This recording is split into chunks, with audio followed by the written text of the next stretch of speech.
Sir आपको जो है स्टेट का जनरल सेक्रेटरी बनाया गया है कांग्रेस में, तो ये कहा जा रहा है सर कि आप कांग्रेस टिकट के दावेदार थे तो आपको टिकट नहीं मिला, तो ये जो है नाराजगियाँ जो होती है पार्टी से, इसको दूर करने के लिए पोस्ट अहदे दिए जा रहे हैं या पार्टी को मजबूत करने के लिए?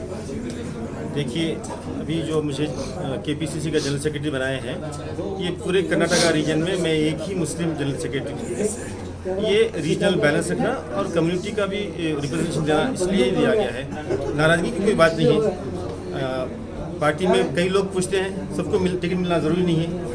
मैं पूछा हूँ, अगर टिकट नहीं मिला मुझे कोई बात नहीं, मैं as a discipline soldier Congress party का, मैं कांग्रेस पार्टी के साथ हूँ और कांग्रेस पार्टी का अच्छा मौक़िफ़ है इधर में। 2 मरतबा जीतने के बाद बदौलतवा उनका जो गवर्नेंस है ठीक नहीं, उनकी बदनाम हो चुके हैं पूरा, खुद गवर्नमेंट भी बहुत बदनाम हो चुकी है। अभी जो इलेक्टोरल बॉन्ड का जो स्कैम हुआ है, न सिर्फ हमारे देश का सबसे बड़ा स्कैम है, बल्कि बड़े इकोनॉमिस्ट कहते हैं कि दुनिया का सबसे बड़ा स्कैम है। एक्सपोज हो गया वो, मगर यहाँ की मीडिया जो है उसको बाहर नहीं लाती। ये गवर्नमेंट बदनाम हो चुकी है। इनका जो नारा है 400 का नारा, झूठा नारा है। ये 200 अभी क्रॉस करने वाले नहीं। बीदर में हालत अच्छी है, कांग्रेस जी सकती। सर आप बोल रहे हैं कि बीजेपी जो है बदनाम हो चुकी है, लेकिन गौरव वल्लभ जो है कांग्रेस के स्पोक पर्सन थे, मास्टर डिबेट उन्हें कहा जाता था, संबित पात्रा के साथ उनकी बहस होती थी, उन्होंने कल बीजेपी ज्वाइन कर लिया है सर, इसकी वजह क्या है? ये बीजेपी बदनाम हो चुकी है, भ्रष्ट है, एक्सपोज हो चुकी है, डेवलपमेंट इंडेक्स में भी बहुत पीछे है। मगर कुछ लोग कांग्रेस या दूसरे पार्टियां छोड़ के बीजेपी में जा रहे हैं, उसकी वजूहत कई हैं। ईडी है, आईटी है, कई चीज़ें हैं। यहाँ पे जो राज चल रहा है ये डेमोक्रेसी नहीं है, यहाँ बिल्कुल डिक्टेटरशिप है। आप देख रहे हैं कि हमारे देश के 2 चीफ मिनिस्टर जेल में हैं, कई एमपीज जेल में हैं। मतलब ये जो भी आवाज़ उठाते हैं, जिनके पास भी उनके खिलाफ करने की ताकत है, उनको उनके मुंह बंद करने की कोशिश की जाती है, उनको डराया जाता है ईडी के ज़रिए, आईटी के ज़रिए। ये गौरव वल्लभ का हो, जितने लोग गए हैं, अशोक चौहान का हो, मेरे नज़र में वो लोग आज भी सेकुलर हैं, वो मजबूरी में गए हैं। जैसे उनकी मजबूरी ख़त्म हो जाएगी, वो उस पार्टी को लात मार के फिर वापस आ जाएंगे। सर 35 से सर एक सवाल है आपसे, 35 से 40 साल की जो है आपकी सियासत है, बीदर के जो है सीनियर नेता आप माने जाते हैं, लेकिन इसके बावजूद सागर खंडरे को टिकट मिलता है। कई दावेदार जो है 5 मुस्लिम टिकट जो है कर्नाटका से इस बार पूछे गए थे, लेकिन कांग्रेस ने नज़रअंदाज कर दिया है, एक टिकट दिया गया। क्या वो एक टिकट जीतने की उम्मीद है? और 88% वोट शेयर इस बार जो है असेंबली चुनाव में खास तौर से माइनॉरिटी का रहने के बावजूद भी इस नज़रअंदाजी की वजह? आपका सवाल सही है जी।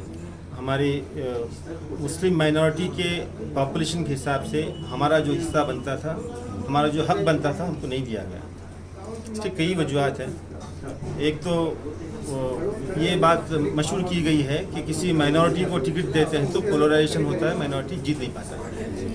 इसमें कुछ हद तक सच्चाई है, मगर उस सच्चाई का सहारा लेकर नाइंसाफ़ी ज़्यादा हुई, मैं इसको मानता हूँ। और मैं ये भी मानता हूँ कि हमको 1 से ज़्यादा टिकट देना चाहिए था, 2 या 3 देना चाहिए था। अगर वो जो लोग हेल्म ऑफ अफेयर्स पे हैं, जो ऊपर बैठ के करने वाले हैं, उन्होंने फैसला किया है।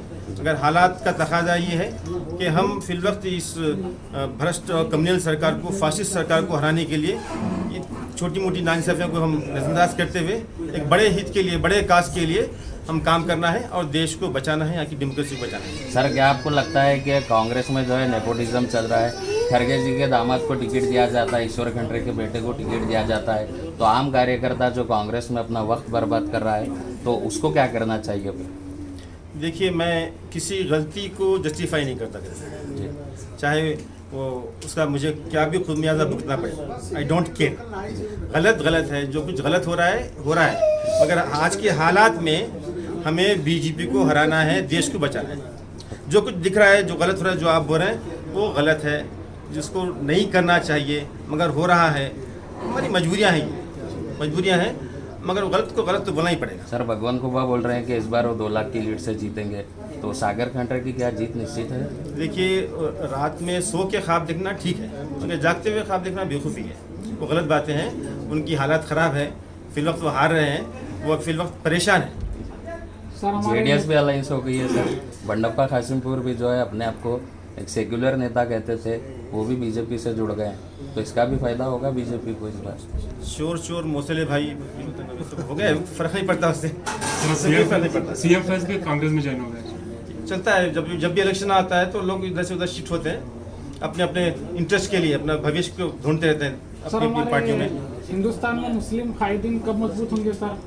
कब सियासी बेदार होंगे सर? हम जब तक लीडर्स सियासी का तौर पर मुस्लिम बेदार नहीं हो सकते, जब तक हम अपने हक के लिए आवाज़ उठाने के काबिल नहीं बनते। सर आप बोले दो हमारे लोग हक के लिए आवाज़ उठाने के लिए कुछ कमज़ोरी है उनमें, इत्तेहाद नहीं है। इसकी वजह से ये ना तो उनके पास बोलने की ताकत है, ना वो बोल पा रहे हैं, इसलिए हमारा सर आज नुकसान हो रहा है। कांग्रेस का जो है मैनिफेस्टो जारी किया गया है, तो उसको जो है घोषणा पत्र को न्याय पत्र का नाम दिया गया है खड़गे जी ने।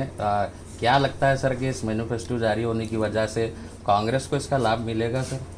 हिंदुस्तान की तारीख में ये पहला मैनिफेस्टो है जिसके अंदर गरीब और पिछड़े लोगों की, बिल्कुल डाउन ट्रॉडन लोगों की, डिप्रेस्ड लोगों के लिए, उनके हक के लिए, किसानों के हक के लिए और महिलाओं के हक के लिए, गरीब लोगों के हक के लिए इसमें बात की गई है, अनएम्प्लॉयड लोगों के लिए बात की गई है। और इसका ज़रूर फ़ायदा होगा। उसका एक एक्सपेरिमेंट कर्नाटक में हुआ था, यहाँ पे 5 गारंटी दिए थे, उसका बड़ा फ़ायदा हुआ। हमारे पास 136 सीट है, जबकि इलेक्शन से पहले बीजेपी के लोग बोलते थे कि हम 60 से ज़्यादा क्रॉस नहीं कर सकते। वही आप तेलंगाना में देखते, तेलंगाना में तो था कि स्वीप, बीआरएस स्वीप कर रहा है, कांग्रेस बिल्कुल पिछड़ जा रही है, पहले की जितने भी सीट नहीं लाएंगे। मगर वहाँ पे भी जो कांग्रेस की गारंटीज़ हैं गरीबों के लिए, महिलाओं के लिए, नौजवानों के लिए, किसानों के लिए, वो बड़े कारगर साबित हुई हैं और उसका बड़ा फ़ायदा हुआ है। अब नेशनल लेवल पे भी जो कांग्रेस का मैनिफेस्टो है, वाकई ये एक न्याय का मैनिफेस्टो है। ये अच्छे दिन तो अब आएंगे। कांग्रेस जब सरकार में आएगी, गवर्नमेंट में आएगी, तो अच्छे दिन आएंगे। क्या वही गारंटी पे अभी इलेक्शन लड़ेंगे आप लोकसभा इलेक्शन? अब सिर्फ तो इसी गारंटी पे लड़े ना, हम गारंटी दे रहे हैं। बाद लोगों को बोल रहे हैं हमारी ये गारंटीज हैं, इसके बदले में हमको वोट दो, क्योंकि आप 10 साल से देख रहे हैं अनएम्प्लॉयमेंट बढ़ गया, 40 साल का रिकॉर्ड अनएम्प्लॉयमेंट है। सर ये 5 गारंटी को छोड़ के और दूसरे भी न्यू गारंटी आने के सेंट्रल गवर्नमेंट के कई 36 गारंटीज हैं इसके अंदर। 36 अब फिलहाल नए मैनिफेस्टो में 36 गारंटीज हैं। बहुत लोगों को सहूलतें हैं। सर एक लास्ट सवाल है आपसे, आज स्टेट जनरल सेक्रेटरी बनने के बाद आपकी क्या जिम्मेदारियां हैं, किस तरह से आप पार्टी को मजबूत करेंगे? देखिए, स्टेट का जनरल सेक्रेटरी बनने के बाद हमारी स्टेट प्रेसिडेंट की जानिब से मुझे जो जिम्मेदारी दी जाएगी, मुझे जो डिस्ट्रिक्ट का जिम्मेदार किया जाएगा, मुझे वहाँ जाना पड़ेगा, वहाँ पे मुझे क़याम करना पड़ेगा। मैं क़याम करके पार्टी की कैंडिडेट को जिताने के लिए काम करूँगा और पार्टी के जो पॉलिसी प्रोग्राम से लोगों को वाकिफ़ कराऊँगा, पार्टी को मजबूत करूँगा ज़िले में, और जो भी हाईकमान कहता है उसके हिसाब से पार्टी को मजबूत करने का काम। अक्सर देखा गया है सर, बीजेपी कभी मुसलमानों पर हमला करती है, पर कांग्रेस पार्टी की ओर से कुछ एक्शन नहीं होता है सर, इसकी वजह क्या है सर? कहीं ना कहीं कांग्रेस जो है अपोजिशन का रोल कमजोरी से निभा रही है। बात आई है जुबान पे, क्यों ना कह दूं साफ साफ, हिंद के तमाम अनाज हैं मुसलमानों के खिलाफ। सबसे पहले कांग्रेस पार्टी को आप मुस्लिम लीग के मजलिस इत्तेहाद मुस्लिम मत समझिए। कांग्रेस पार्टी सेकुलर पार्टी है, ये बिल्कुल आपके लिए काम करेगी, जहन से निकाल देना, सबके लिए काम करेगी। अब ज़्यादा उम्मीदें मत रखिए बस। सर मुस्लिम